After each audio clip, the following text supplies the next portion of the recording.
So, good afternoon, everyone. I would like to welcome you all to the second webinar of Collaborative NDIS Provider Approach. Please note that this session would be recorded. So, this is a project which is organized by Chat Care Services in collaboration with Family Based Care, Tasmania, Collaborative Support, and also Benmark Bookkeepers and Accountants. Before we start, I would like to acknowledge the traditional custodians of country throughout Australia and their connections to land, sea, and community.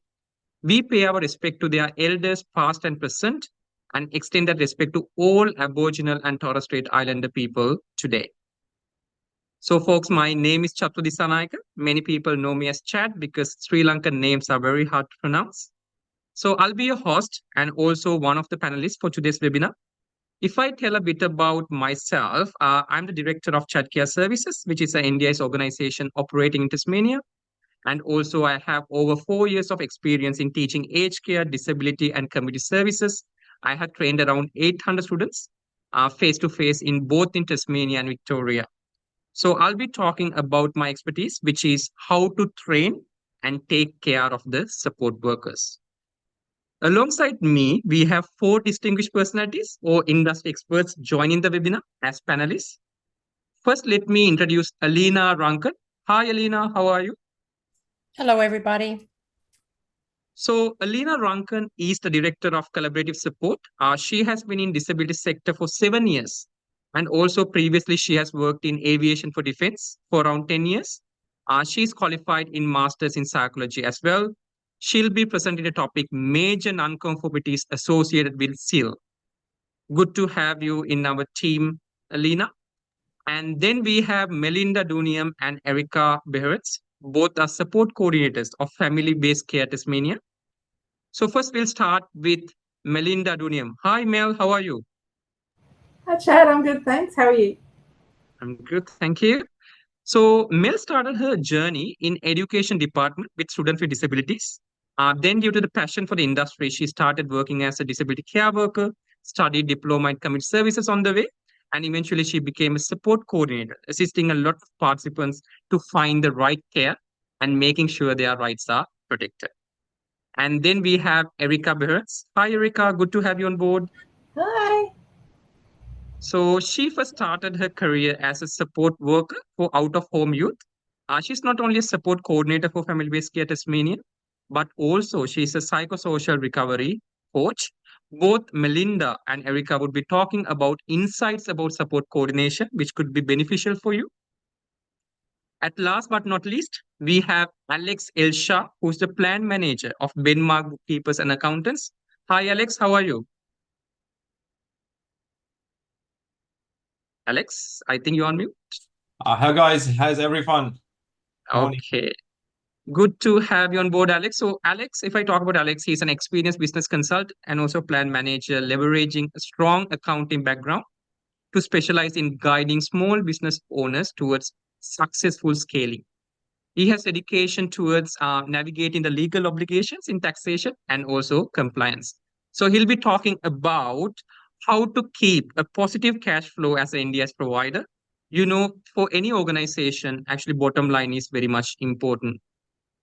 I'll tell you a few things how it works. We would be having discussions from each panelist.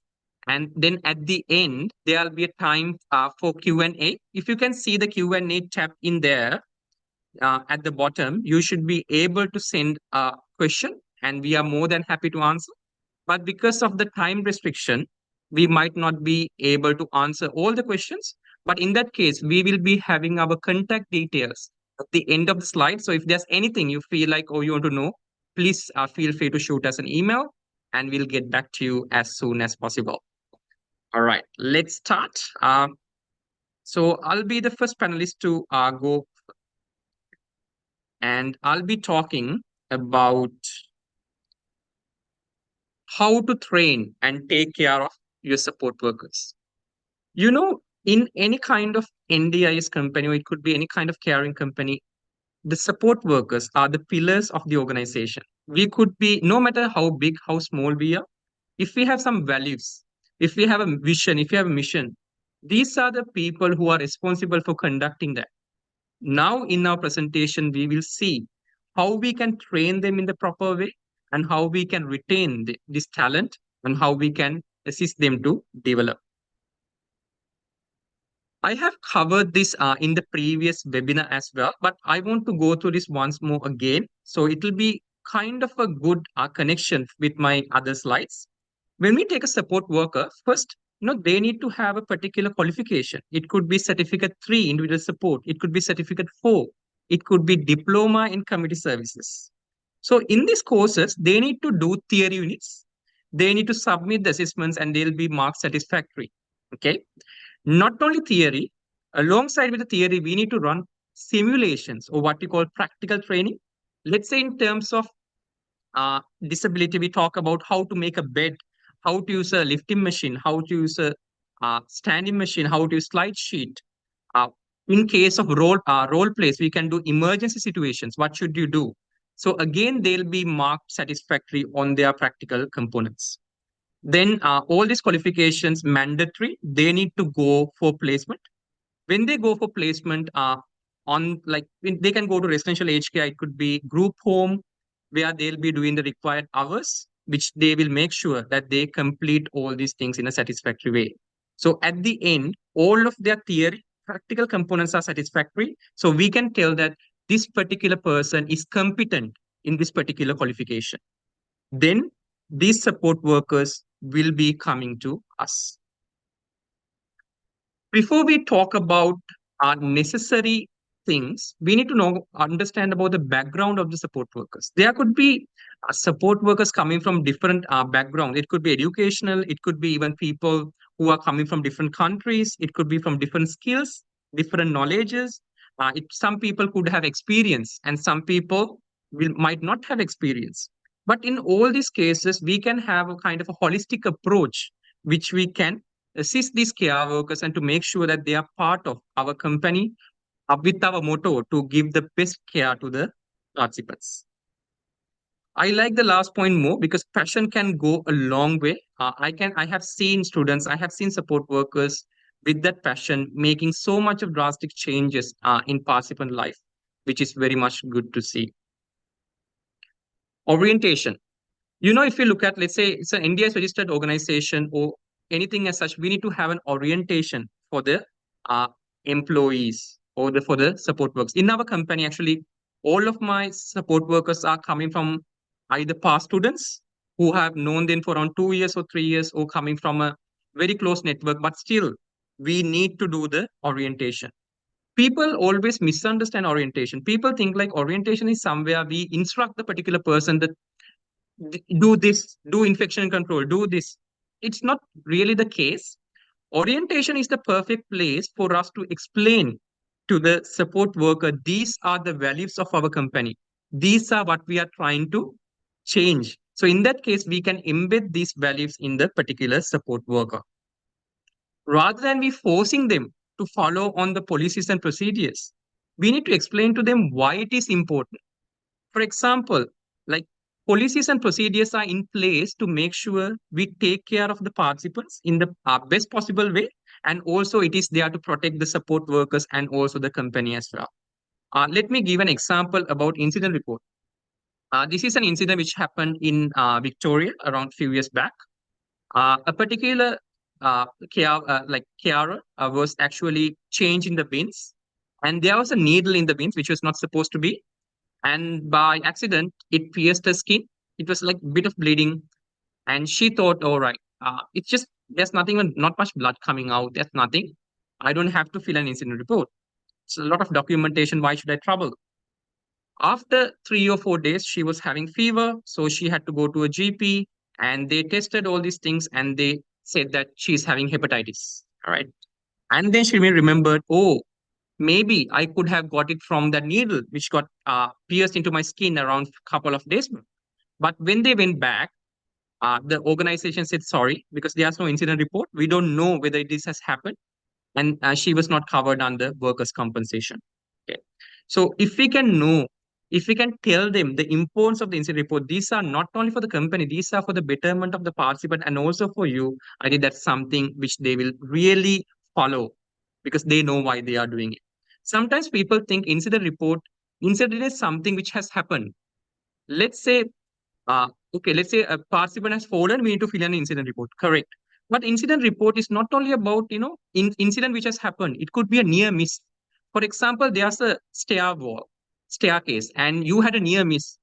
If you do not fill in that incident report as a near miss, maybe tomorrow a particular person or a participant can fall over it and can get injured.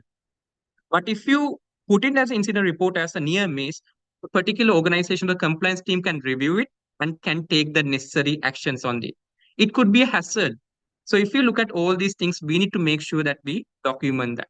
And progress notes, what is the structure? How should we write? So if we can tell all these things in the orientation, this will be very much good. Another thing is that it's support worker is not a job which you can do from 8 till 5. Support work is a job, support worker could be their only friend or could be a particular person who they can rely on. So you need to have that particular empathy or particular passion in that industry. And we can tell to them, look, you guys are joining us as support workers. That does not mean that you have to be a support worker in the next 5 years. This is the career progression. You can become a team leader if you perform well. You can become a maybe coordinator of supports. These things, if we can tell them, we can easily align them with our company values. Actually, all these examples or the incident which I'm taking is actually I'm telling from the feedback from my students who are working in the industry or from my support workers who are actually as attending to the participants. Now, let's say we have done the orientation. Okay.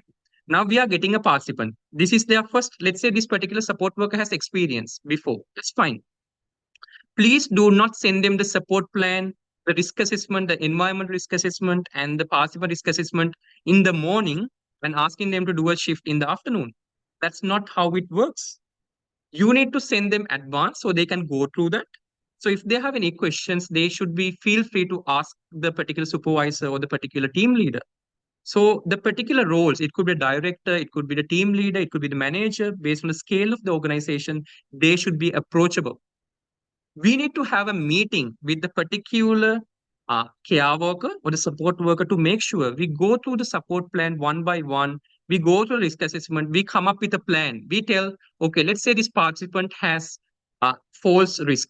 We can talk about, okay, what are the things which we can do to prevent it? It's always good to be proactive rather than reacting to kind of an incident. Always we can help or assist the particular person to come up with a strategy to have a good relationship with the participant. This is very much underrated. Let's say there's a support worker who has the best knowledge, best skills in the world about manual handling, shaving, ADLS, everything. But let's say if the participant is not comfortable, do not have the relationship, it's very hard for that particular support worker to do the shift. Okay. So it's about in this meeting, we can talk about, okay, this particular participant likes cricket. Maybe we can talk about cricket. These are activities which he likes to do, or these are activities which she likes to do. She likes a bit of cooking. So if we come up with this strategy, if we can get the support worker in the direction they know, okay, this is what we are going to do it. And company also cares about us. Not only me, the organization cares about the participant as well. And always give them the confidence that organization or the company is one phone call away. If they have any doubt, if they have anything which they are not sure of, they can actually give a call to the supervisor. And checking the progress after the shift. I know many organizations check the progress of the shift with the particular participant. That's good. But also, please feel free to give a call to your worker, to a support worker, and tell that how was the shift? Do you need more of assistance? Is there anything which we can help? So all these things actually can create that particular positive impression or that bonding. So they feel like I am very much respected. I have been given recognition. So I will do best for this particular organization and the participant. After the shift, let's say, especially after the first two shifts or so, we can have a debriefing session. It doesn't have to be face to face. It can be just through a phone call. And later, when we are talking about maybe having the support plan reviewed, we need to give a special position to this particular support worker because they are the people who will be working directly with the participant and always respect their input in this case, right? And appreciate their effort.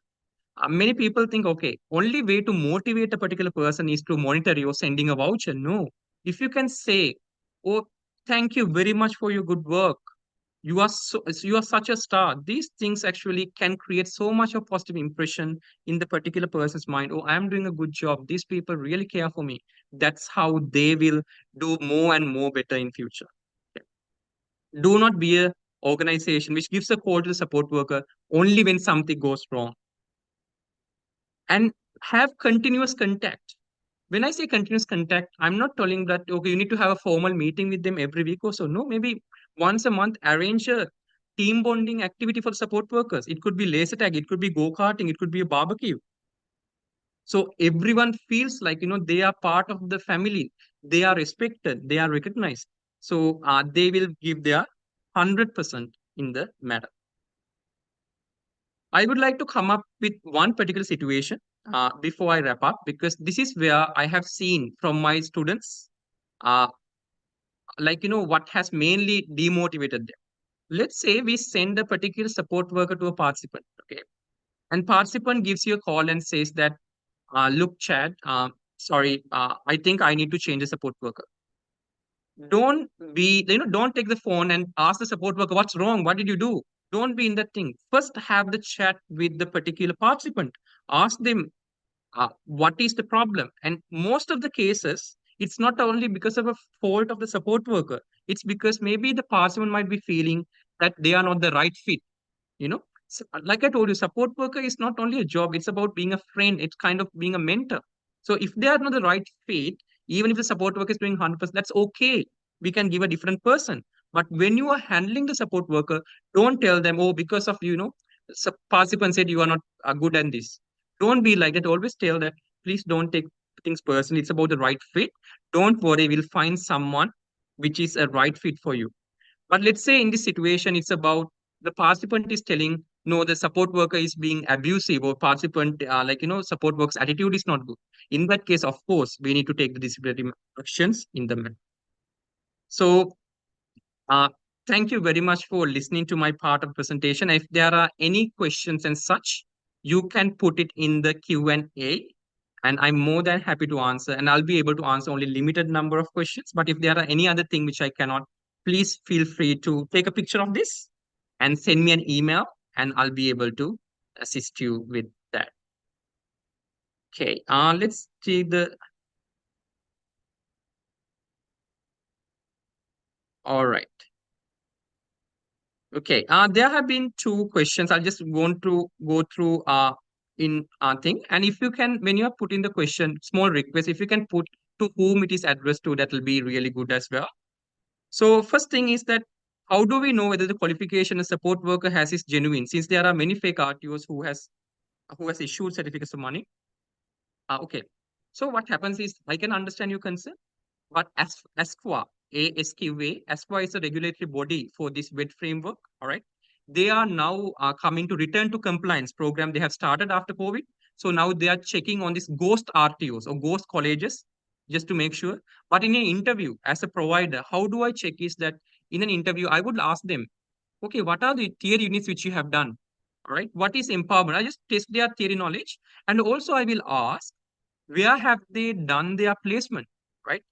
What I have seen in most of these cases is they haven't done any of the placement. So if they haven't done a placement, that means they are not, their particular diploma or the certificate is not valid at all.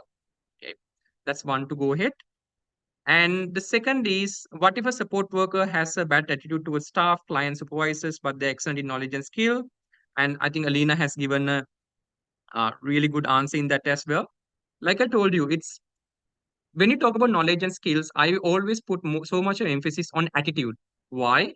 Because knowledge and skills, even if it is lacking, we can train them. But if the attitude is not good with that, it's very hard for us to reform in that way. So in that way, we need to go for disciplinary measures.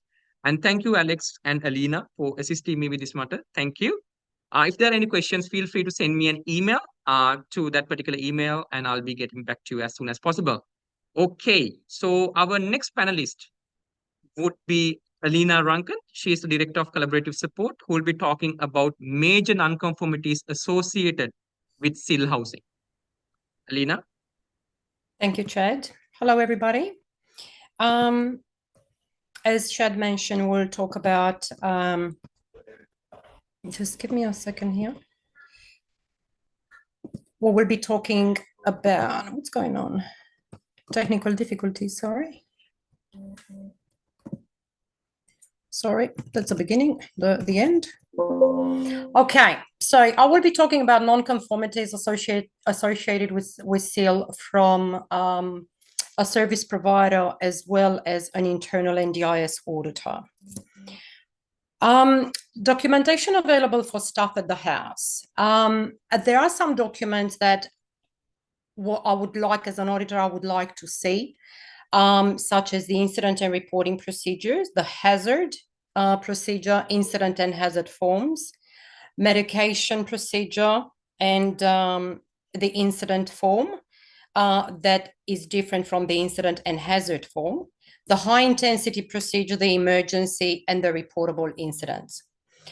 Reason why I would like to see these documents in a SEAL house is that at any point in time, one of the staff, for example, forgets the chain of reporting an incident, it's easy for them to access the document, have a quick read, and they will know exactly what they have to do, especially that if they can't get in touch with a senior staff member, at least it's there available.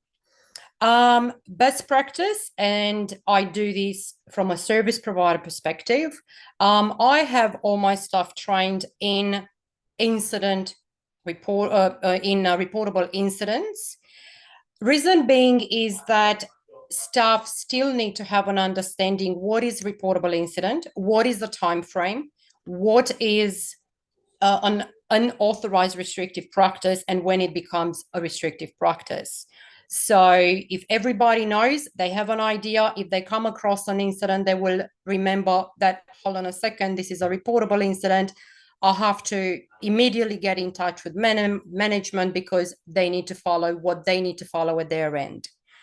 And another reason why I want this document to see at the house is that, yes, at the moment we are using all different softwares, but what happens if internet is down? What happens if, there are technical issues? Staff need to be able to have access to those main documents. Let's go to risk and safety. Risk assessment carried out on the premises, it's a must because this is the only way where we can identify issues, we can identify hazards, and we can fix them before they become an issue. In a risk assessment, we need to see inherited risk. We need to see the strategies that we put in place to mitigate the risk, and then the mitigated risk. Use the risk matrix that will give you the rating for inherited risk and for the mitigated risk. A quick example, let's say we carry out the risk assessment and we discover that the PowerPoint is damaged, is broken. So inherited risk is the PowerPoint is broken. What do I need to put in place to fix it? I will call the electrician.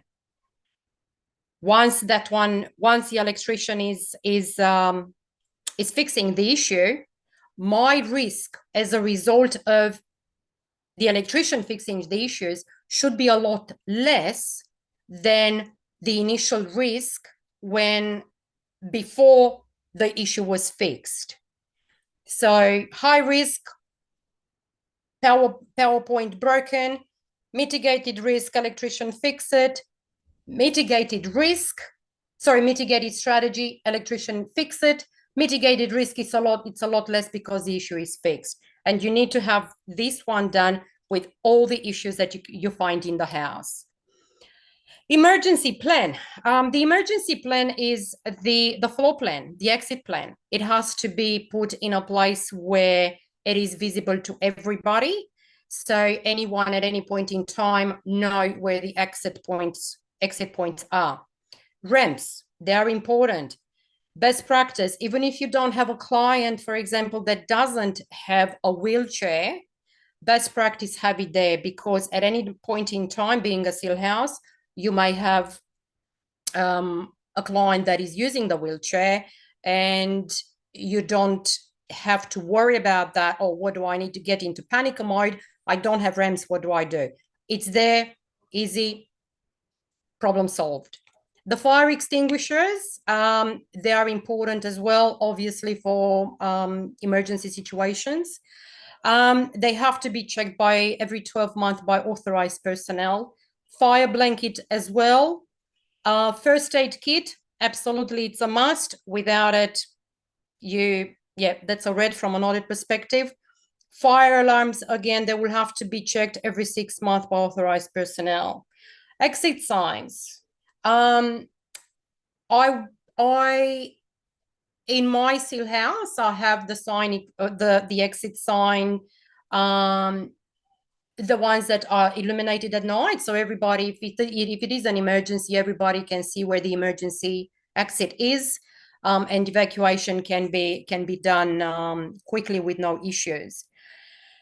Also, the visitor register book, that one in my perspective is very important too, because at any point in time, who comes in the house, what time, for how long they were there, when they are leaving. In case of an emergency, based on that registration, the visitor book, you know exactly how many people were in the house before the event, how many people you need to get out of the house. So that is a must as well. And let's go to medical. Medical, it's very, very complex.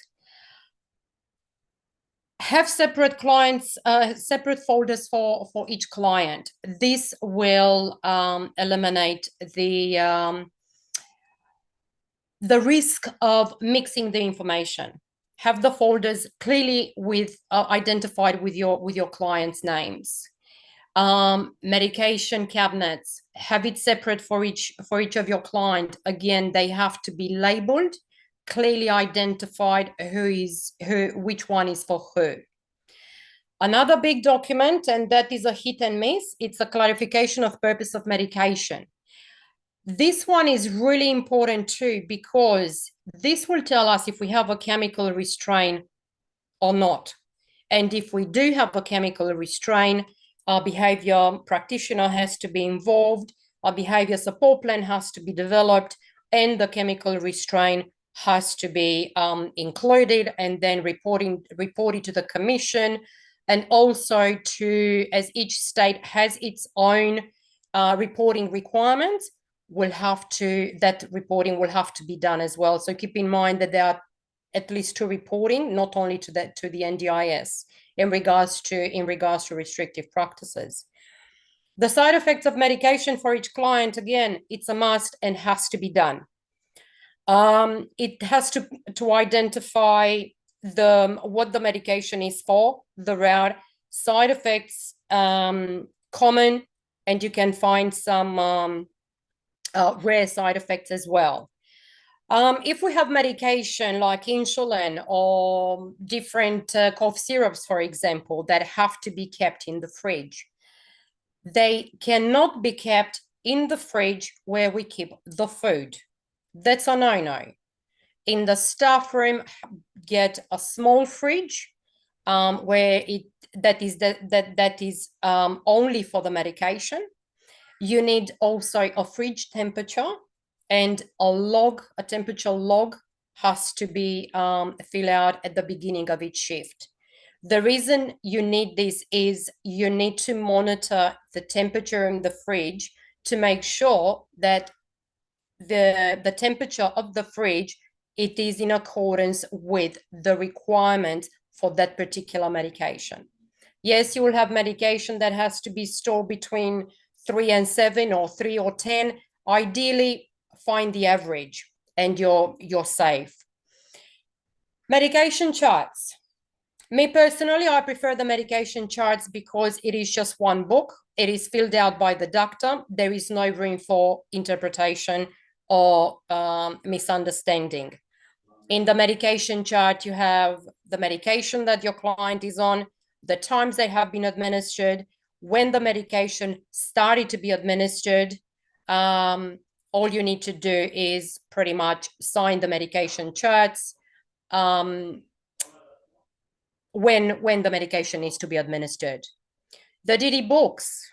In the DD books, we have all the Schedule 8 medication, morphine, Valium, all those ones that are part of Schedule 8. That is a 2-staff check. It needs to be, staff will have to be trained by a clinical nurse, because the DD books, they are a little bit different in how they are filled out and how that 2-staff check works. Staff training and assessment. This is important as well. It's not enough for staff to be trained in assisting client with medication. That's great that they have it. However, it is not enough because each client is on a different medication. They have to be trained by a clinical nurse in their particular situation. Also, the staff will have to be assessed by the clinical nurse. Why? Because let's say I complete the assisting clients with medication. I have the certificate, yes, but I have only that piece of paper saying that, yes, I attended the training. But that training doesn't say that I am competent in administering medication. So the assessment done by the clinical nurse, it tells me that, yes, Alina is deemed to administer medication. She understands what she needs to do. She has the knowledge, but also she understands how to do it and what to do in particular situations. So again, this is very, very important. A support plan. We all know that, you know, we need a support plan for our clients that will tell us, you know, specific needs, if we need to do transfers, if we need to do how we do what are our clients' goals, and us as support team, how are we going to support them to achieve that goals? Excuse me. We'll have also clients that will have positive behavior support plan. We also know that we need training, specific training in that behavior support plan for our client. And let's say that we have clients that they have epilepsy, they have manual handling, they have module 1.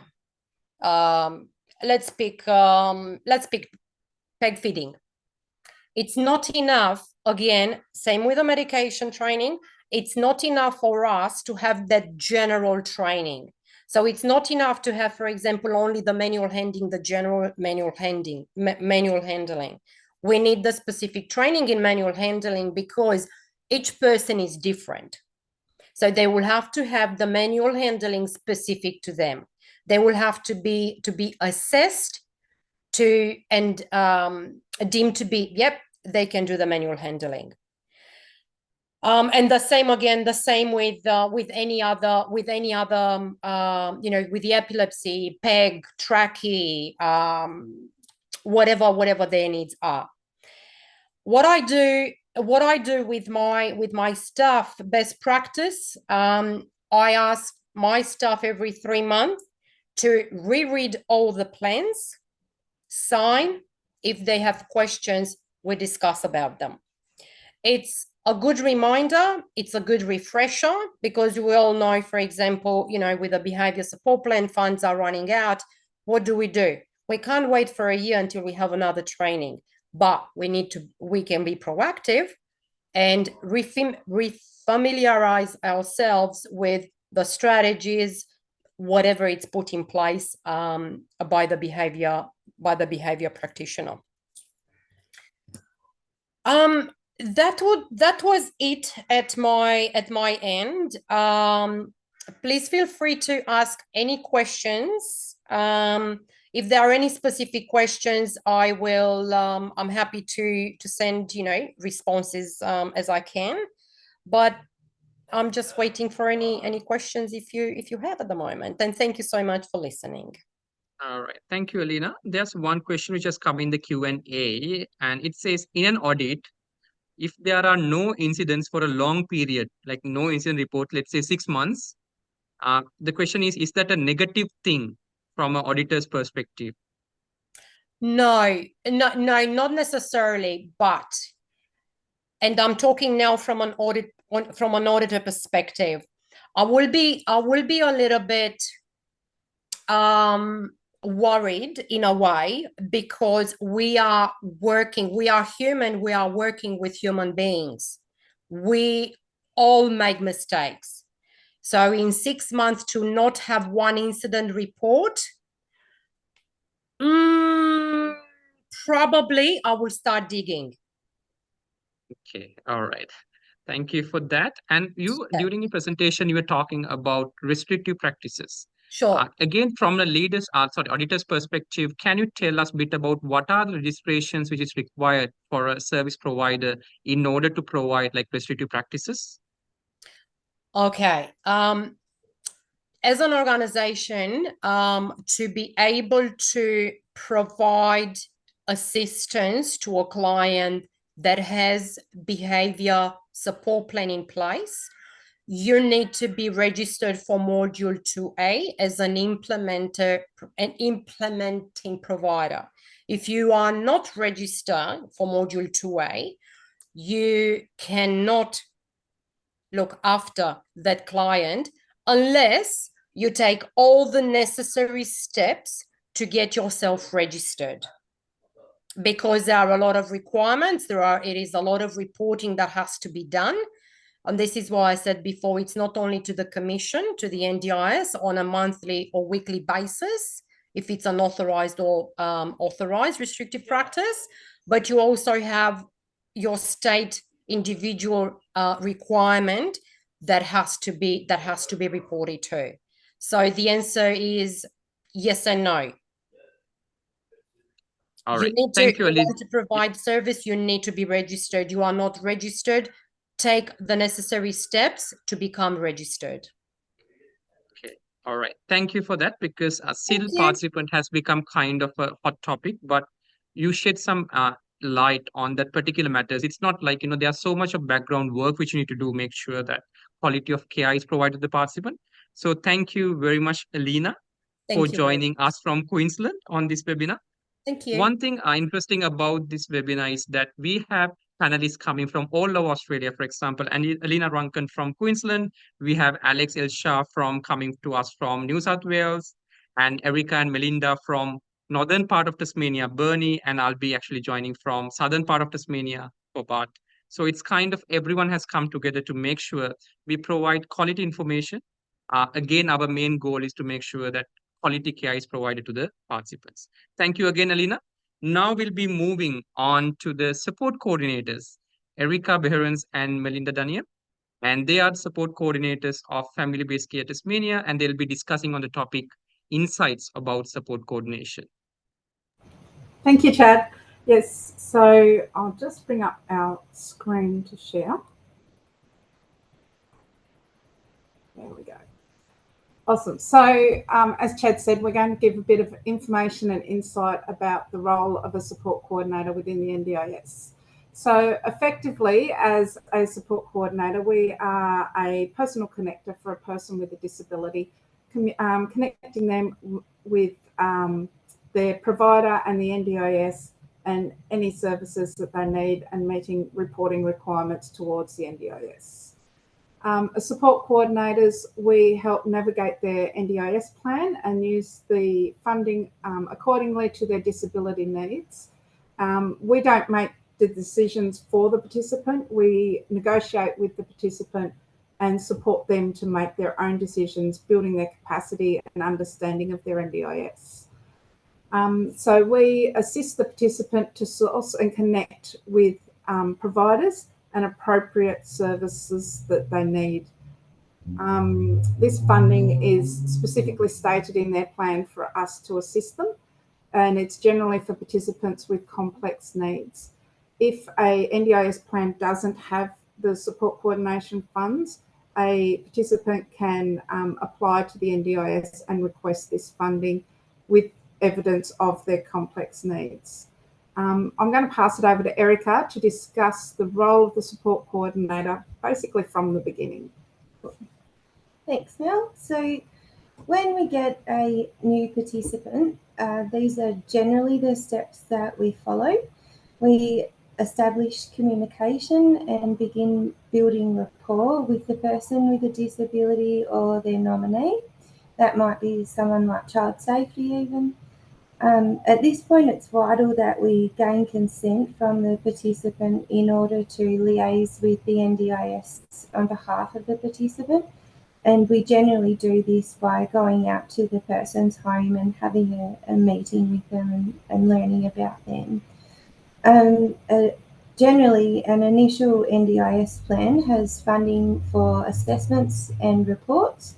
So this can better inform the NDIS about the needs of the participants and their essential support.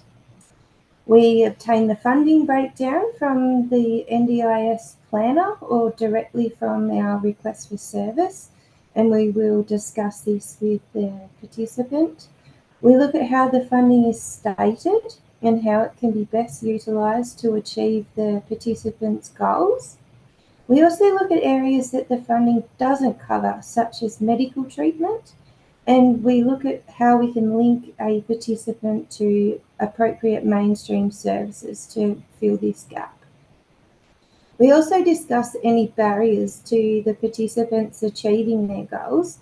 This might be something like they live in a rural town and there's not many service providers available, so we might consider telehealth to be a good option for an allied health service. Once the funding's been discussed and the barriers and the gaps identified, we look into appropriate providers.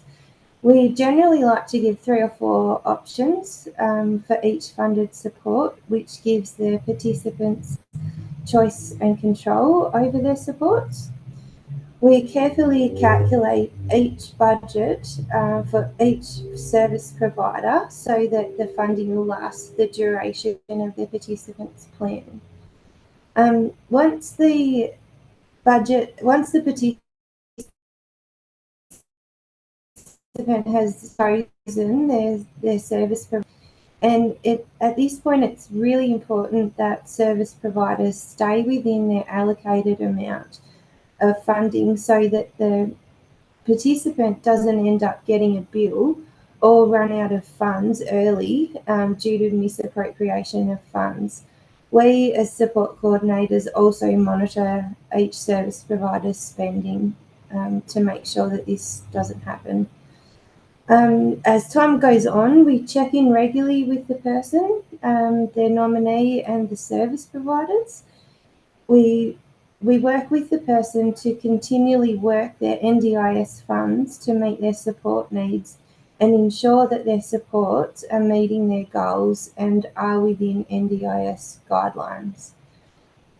When we notice a change in the spending or it's not being spent, that's when we start investigating and find out what is happening for our participants. So Mel can take us through what we do with this information. Awesome, thanks Erica. So changes in funding and the use of the funding can usually indicate that the participants' needs are not being met. And sometimes there's a variety of reasons why this can happen. So it can be a change in their disability or ability. So their ability may have declined in their health and they may have a need to increase their supports. Changes to their informal support networks, so their carer may become unwell and may not be able to provide the level of support they've been providing. So we need to look at bringing in a formal support to fill that gap.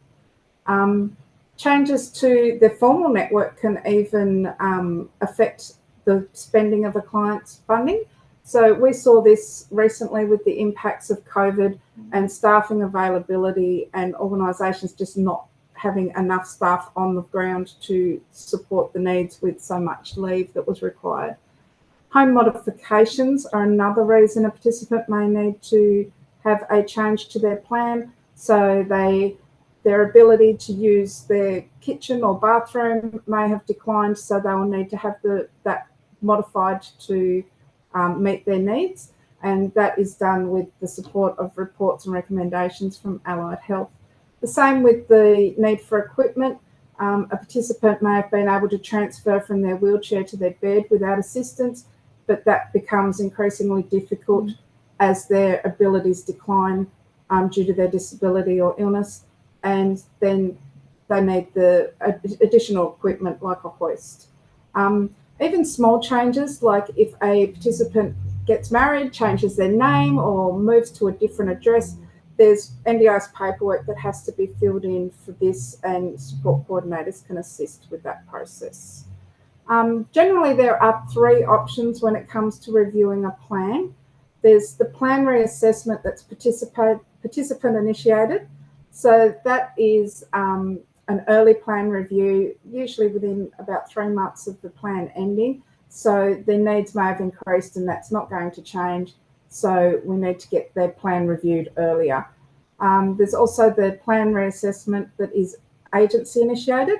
So this is when a plan expires, so it comes to the end of the date that it's used for, and we have to have a full plan review for that. Plan variations or change of circumstances were originally called a light touch.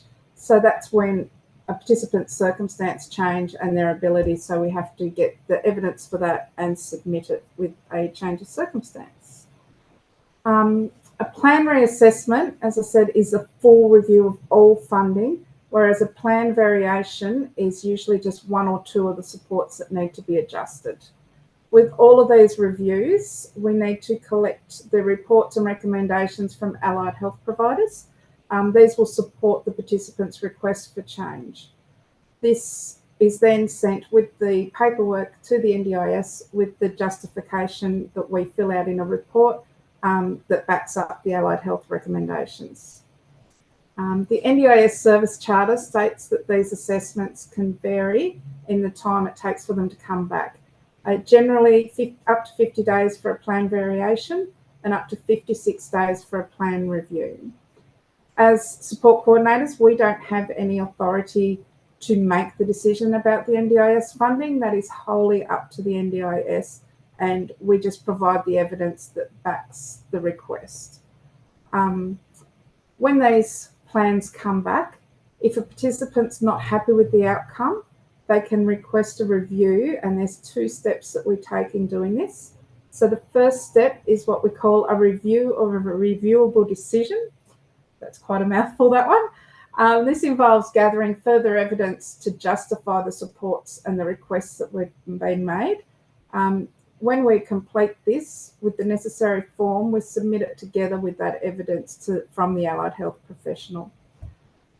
This process is done internally with an NDIS evaluation. This information is sent to a new NDIS planner that didn't do the original decision. The participant service charter states, like I said, this can take up to 56 days.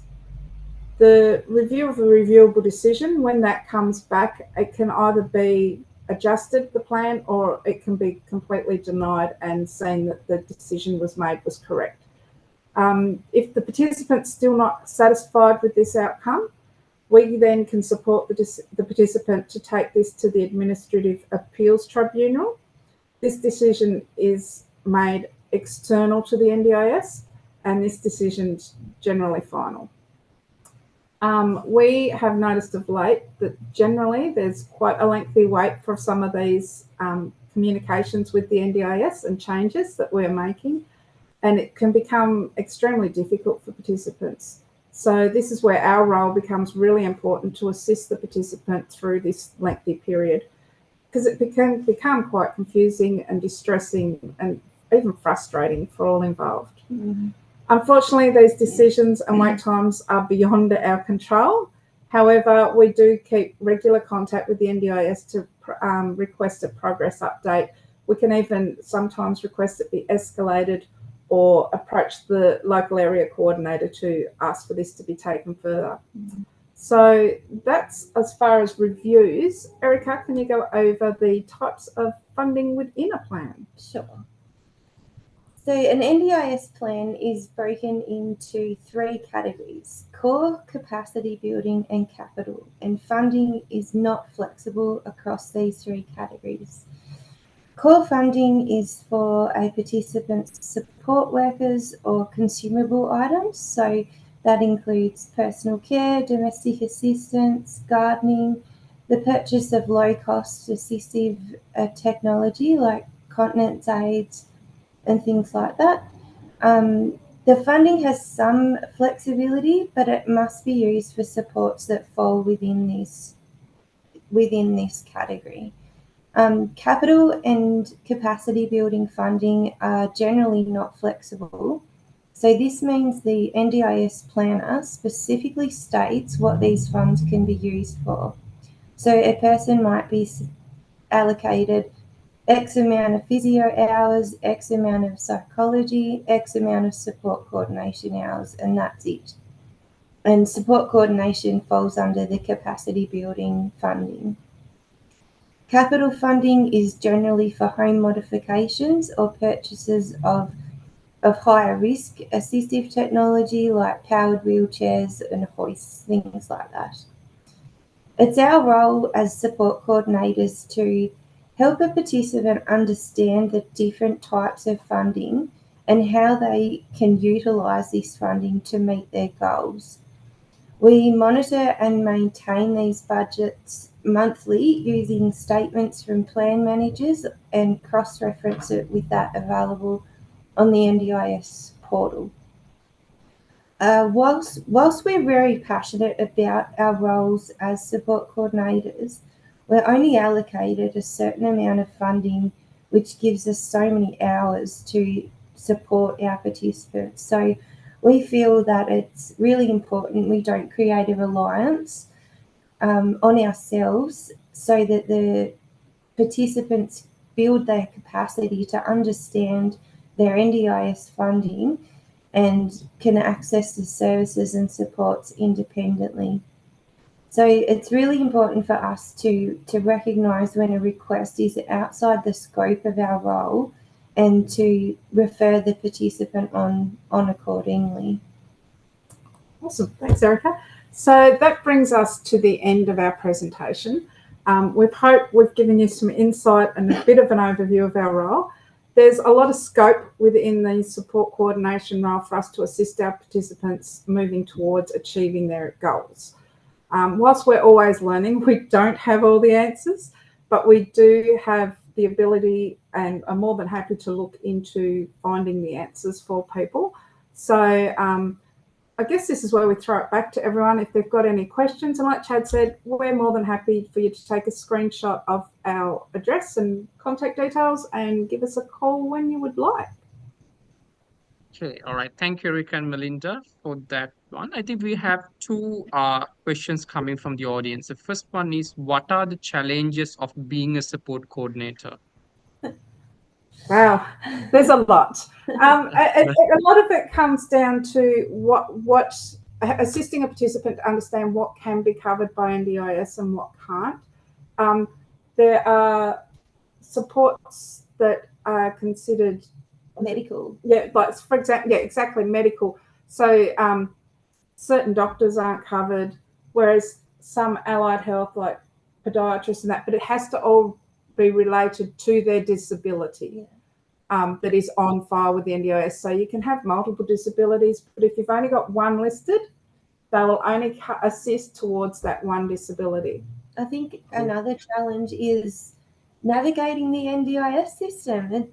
It's not user friendly and it's forever changing. Yeah, forever changing, and trying to get any kind of black and white answer from a person at NDIS is very difficult.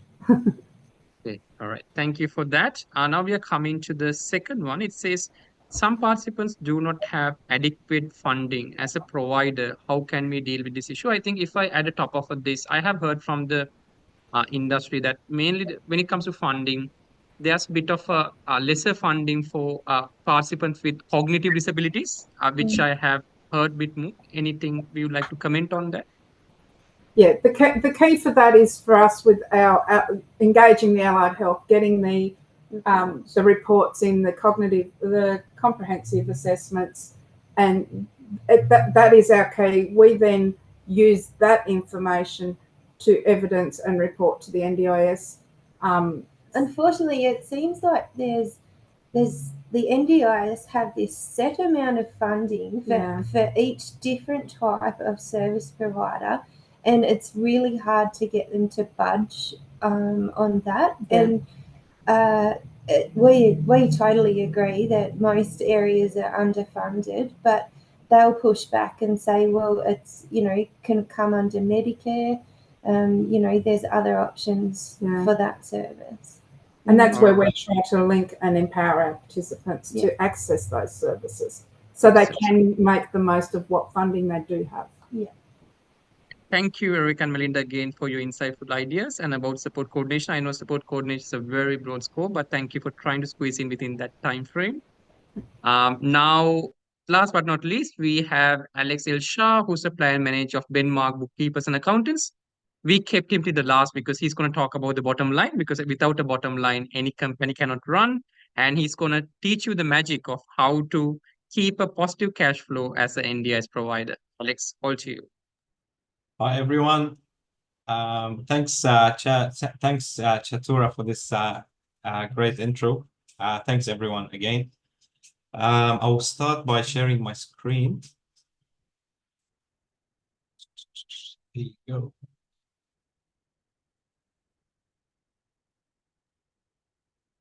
All right, perfect. Strategies for improving cash flow for NDIS providers. We've selected this topic as it's becoming a very hot topic between providers. We're getting a lot of inquiries from NDIS providers, other new startup or providers who are in their mid term of their business, which is the 2 years, trying to get the perfect balance for the cash flows and their operations. So I've shared a couple of NDIS strategies, cash flow strategies, just to help you out. And I will start by introducing what's the cash flow. A lot of business owners, not just providers, like business owners in general, they get confused about what a cash flow means.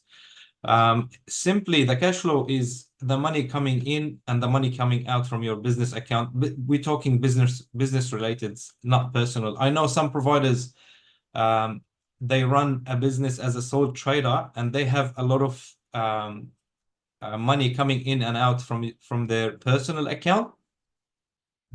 So cash flow is purely whatever 100% business money coming in, such as payments from the clients, maybe plan managers or the NDIA. And also the cash going out is the money that you spend on your payroll, your rent, mortgage, and any other business expenses.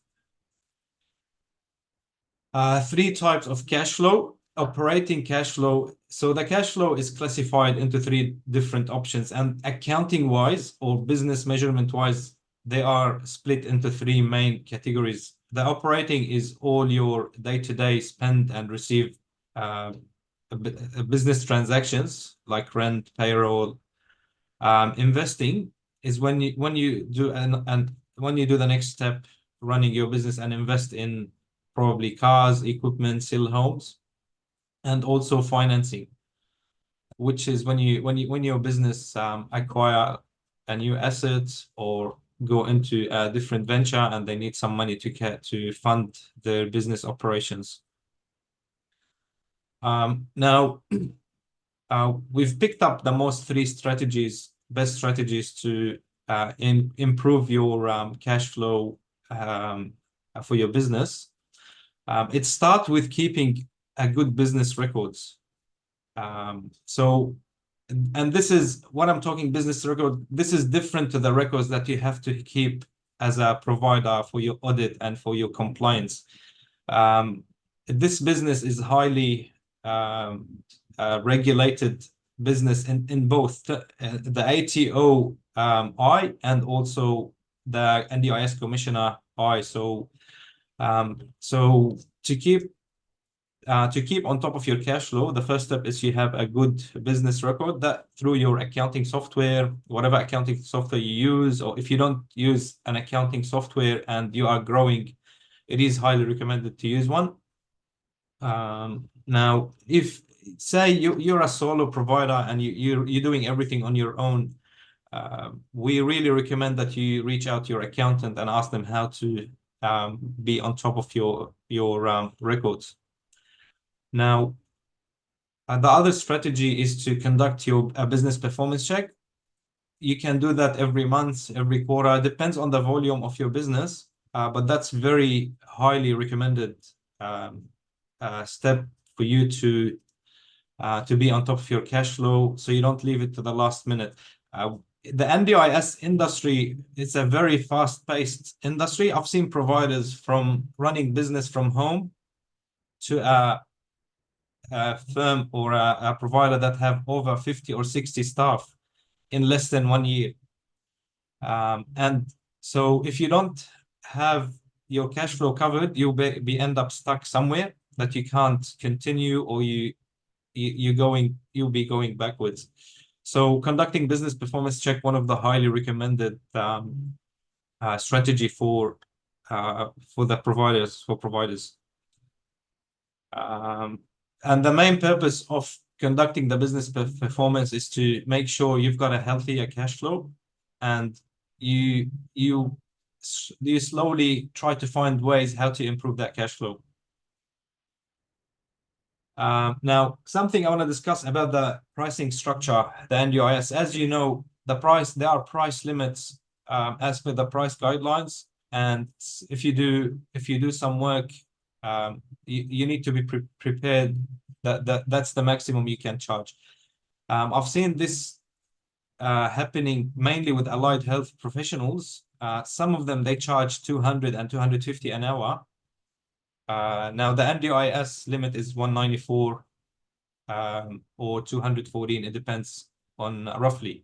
It depends on the provider. So they are changing because of the amount of participants that they are getting. They started to change, work around their business module to entertain the new charge out rate, which is capped by the NDIS. But also running a normal business, say you have a cleaning business, for example, or even you provide support workers to private clients, you have the option to charge what the client is happy to pay. So I know some cleaners charge $80 an hour. Now, going into providing that service to the NDIS, you're capped. So you need to always have a cash flow, like check your cash flow, check your expenses, check your real cost, what's involved with that hourly rate. Especially if you're running more than 50, if your business cater for more than 50 provider. Now, something very important here as well, chasing your money. Try to always don't leave your outstanding invoice for more than 1 week. The NDIS guideline is 2 to 3 days payment turnaround. When something go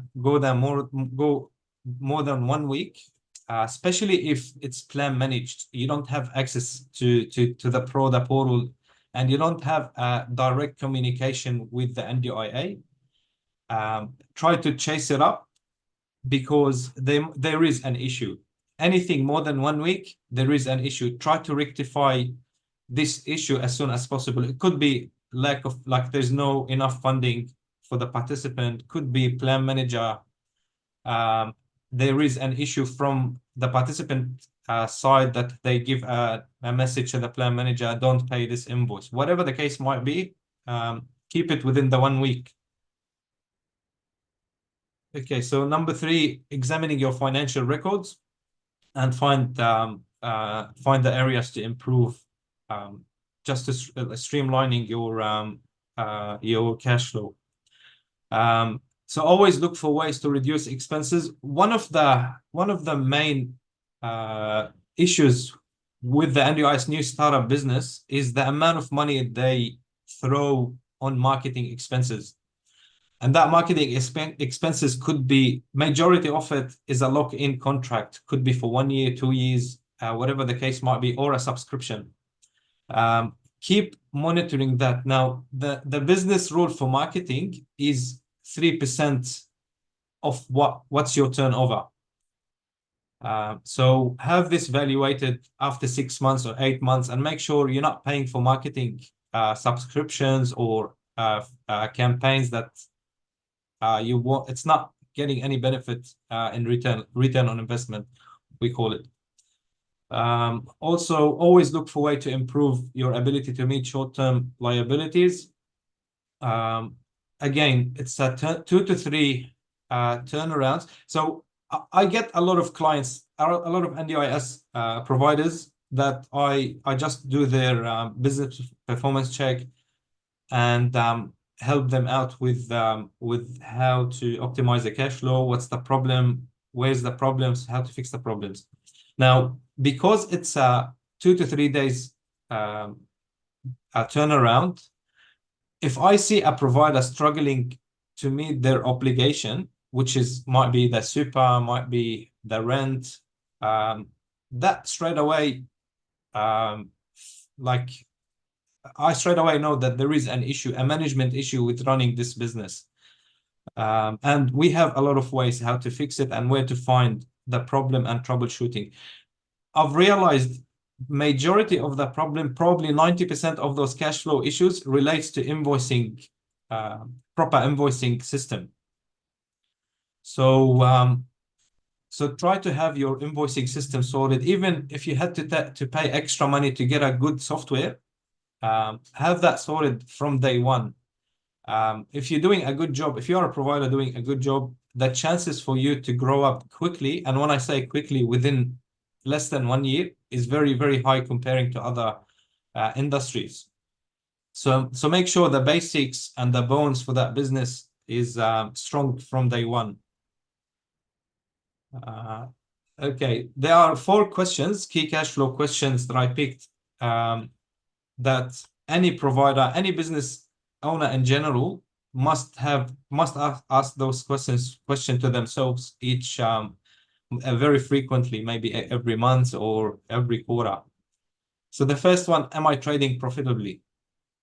You must be trading profitably, unless we know it's your first couple of months of this business and you got finance, or you got money from your parents, or whatever the case might be, or your savings, to get to a stage trading profitably. Now, one more, if you have a good business plan and you know the first 6 months your business will be losing money, that's okay, as long as you have a plan for to start make money.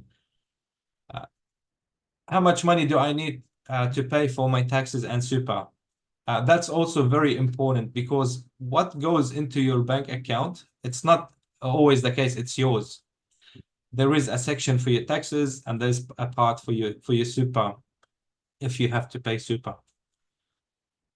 How much does my business have available to spend? Again, yeah, that money that goes to your business, you might have a monthly installment for your insurance, for your rent, for whatever arrangement you have, for loan.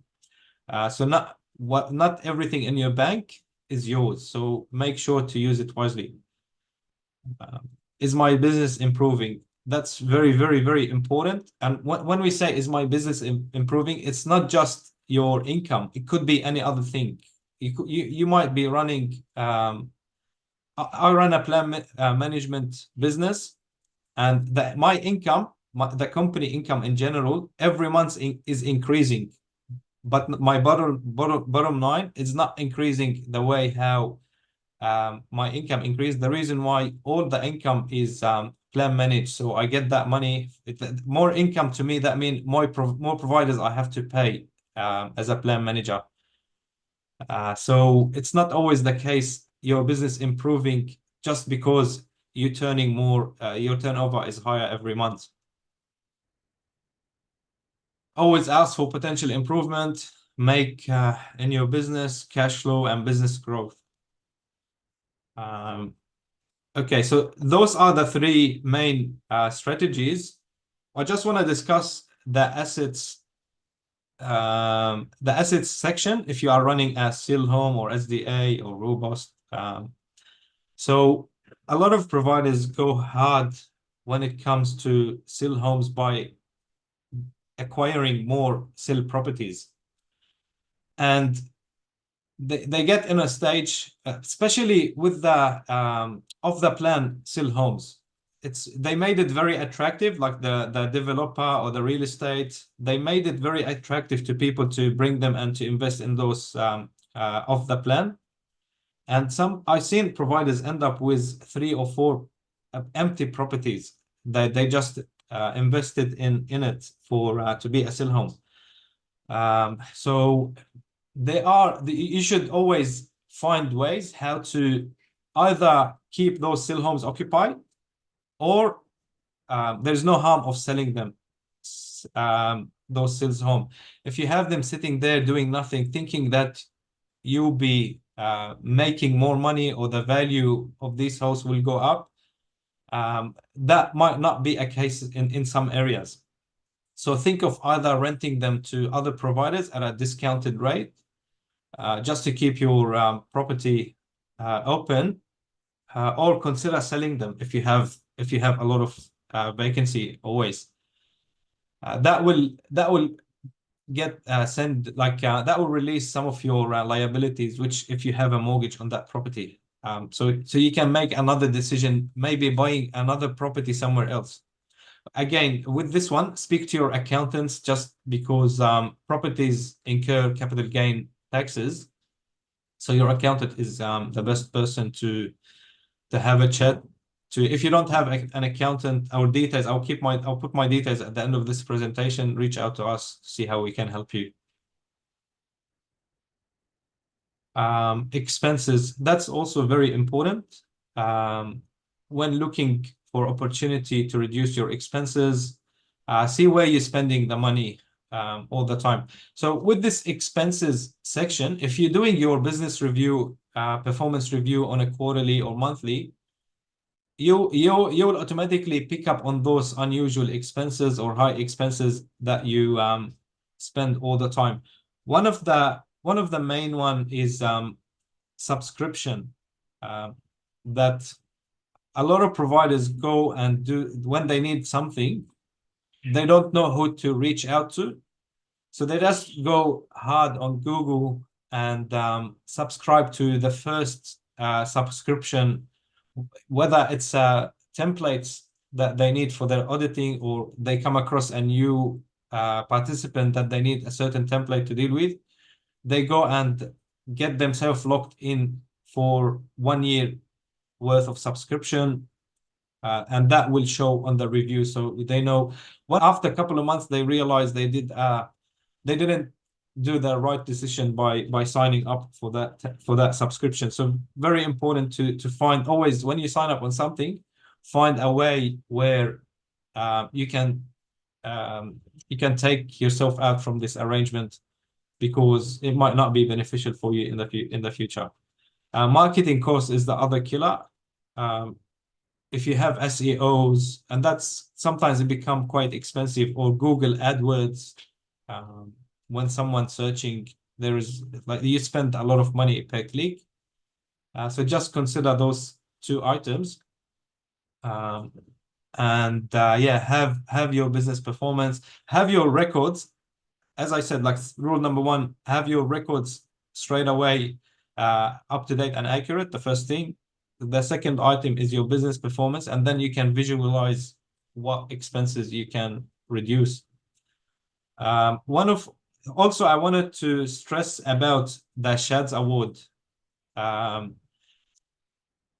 try to interpret your SHAD awards and ask a professional to help you to interpret, because sometimes the SHAD award, misinterpreting the SHAD award might cost you more money without you even knowing, especially when it comes to broken shift and travel between clients. So you need to have that ready, and also the travel kilometers.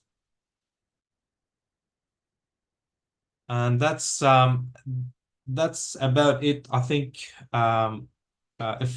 if you have any question, I think we have questions. So I would like also to introduce more about myself. We specializes in the accounting and bookkeeping for NDIS providers, new startup, even from one-man show to over 250, 60 staff members. I'm also a registered plan manager. We specialize in plan management as well. So we've got a couple of good years of experience up our sleeve. And we always try to find ways how to give back this industry. It's either by education or through our consultancy services. Yeah, thank you. Again, thanks everyone for your time today. Hopefully, Yes. Chad, I think there will be more events in the future, right? Of course, yes. Thank you very much, Alex, for your elaborate explanation about accounts. And Alina, did you have a question? Okay, all right.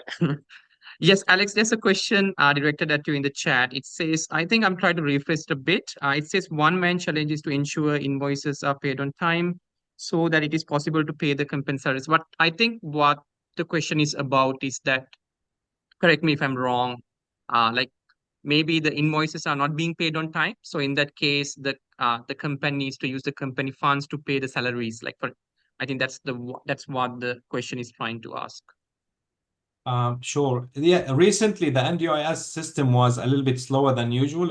It used to take 2 days. Now it's 3 to 4 days. Now, one of the good strategies to work around this, you can issue your invoices every week and have your workers on a fortnightly run. So that will give you a bit of time if there's any issues, you can address it before your wages are due. Okay. All good, Alex. Thank you very much for that. Now we are coming to the end of the webinar. And before that, I would like to get some insights from the panelists about how they felt and everything. One thing I would like to note is that here we have come together to talk about something important from every one company's perspective, because we understand one company cannot cater our services to all the participants. So it's very important. It's not about competition. It's about you working together to make sure that particular participant gets the right support for them.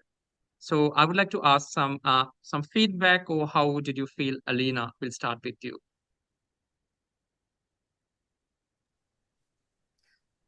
I think it was a good time spent together. I would like to just mention from a compliance perspective, which I didn't say. Please make sure that you have your regular internal audits done. Having an audit done will identify your gaps, will identify the problems that there are in the company, either with a missing procedure or the process doesn't match the procedure or vice versa. This is one of the way of continuous improvement.